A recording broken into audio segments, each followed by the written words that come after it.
I've been today on the mosque and I have had a discussion with some people of your group, and I talked with them and said that I am believing from out myself and not from by a church in Holland or something. Yes.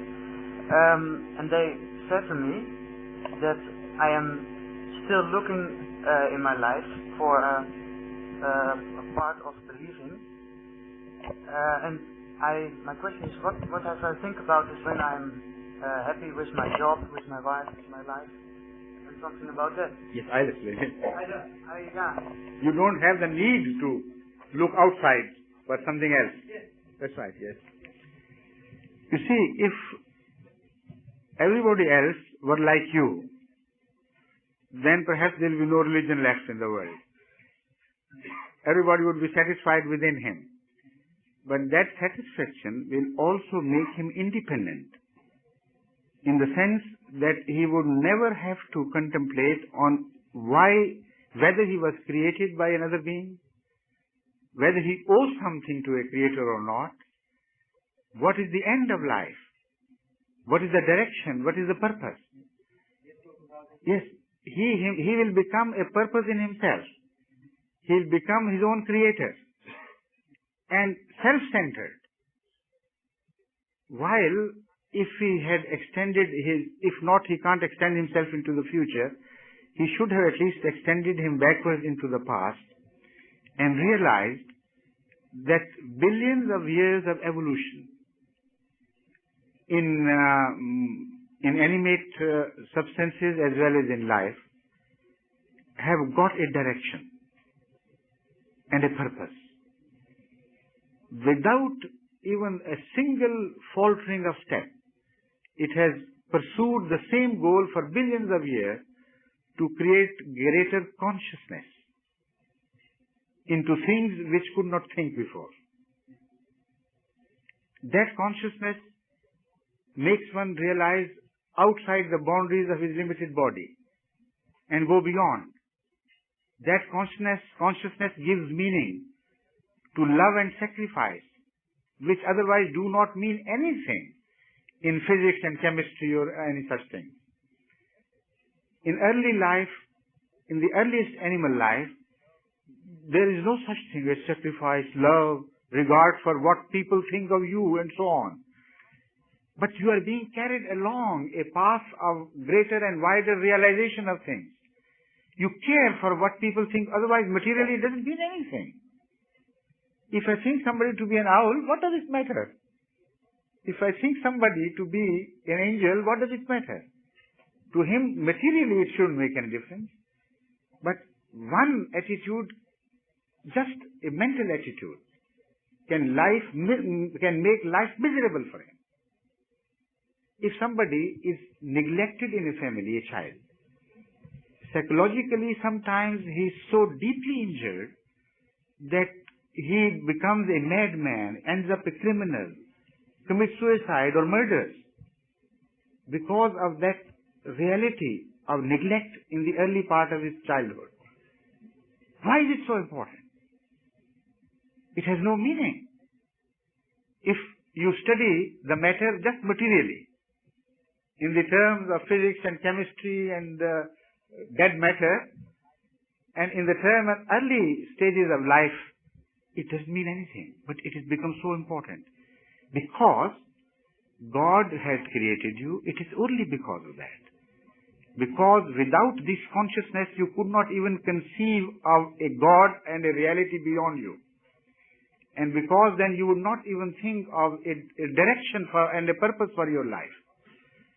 So being self-centered in happiness is all right for you, but in a very limited sense.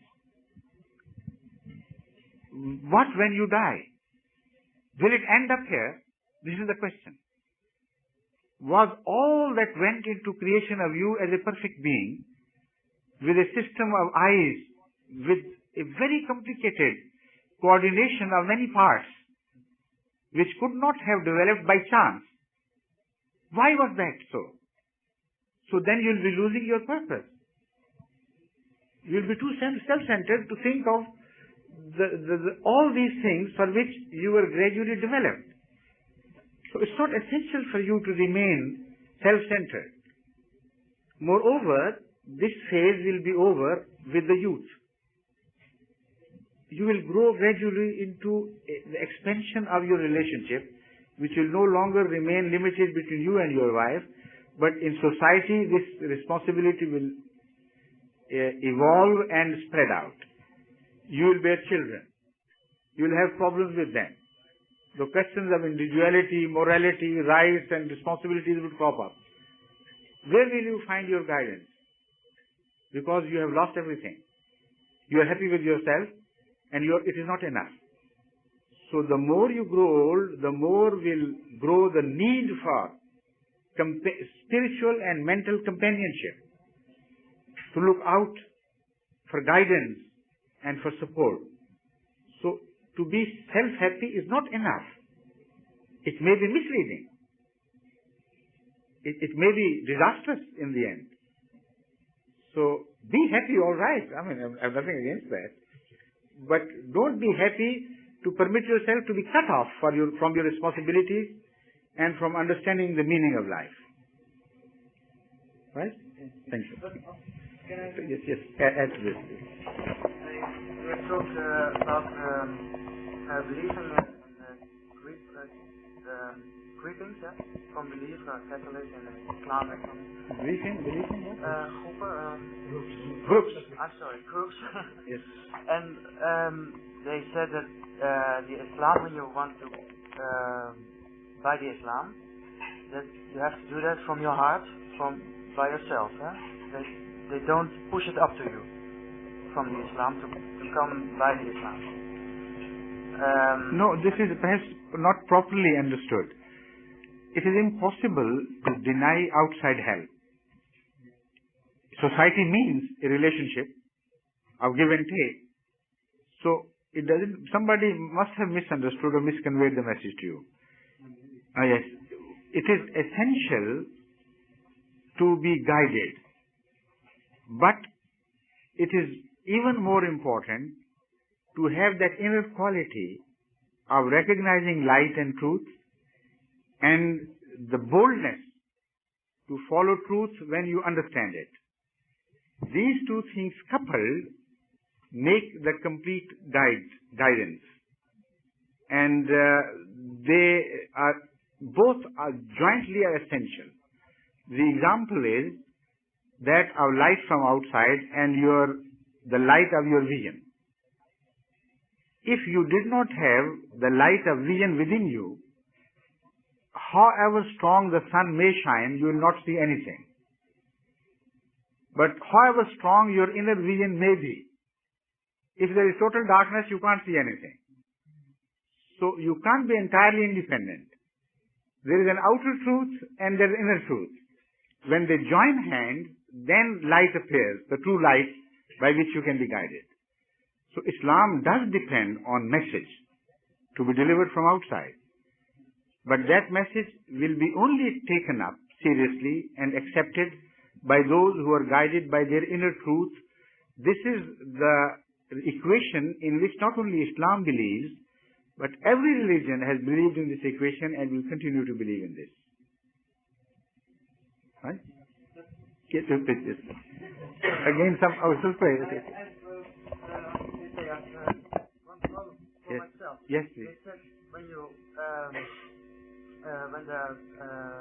want to come by the Islam, it has to be from out of your heart, by yourself, not pushing from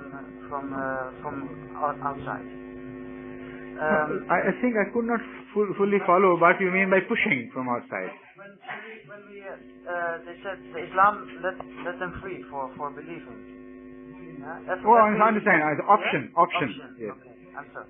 You see, this is a very delicate matter, but must be properly understood. There is no compulsion and force in Islam regarding religion. This is what somebody must be telling you. This is a verse of the Holy Quran to which he was referring. This is a very simple logical question, that the ideas cannot be changed by force. The hearts cannot be bent by physical power. The inside of man is a free world. And coercion from outside can only bend the bodies, but not the wills inside. So this is the truth which has been mentioned in the verse which somebody was referring to you. But when we talk about it today, Yeah. I don't feel... When I talk about it, I don't feel free for myself. Why not? Because they have talked about the Islam and about them about pushing to me that I don't feel me free for talking about it. You see, now you are free to talk, are you not? No, yes. Yes? So this is what I mean. Yeah. You are free to talk and I am also free to answer or not to answer. Of course, yes. So this is the freedom we both exercise and enjoy. There is no compulsion. But the compulsion is always emanates from within.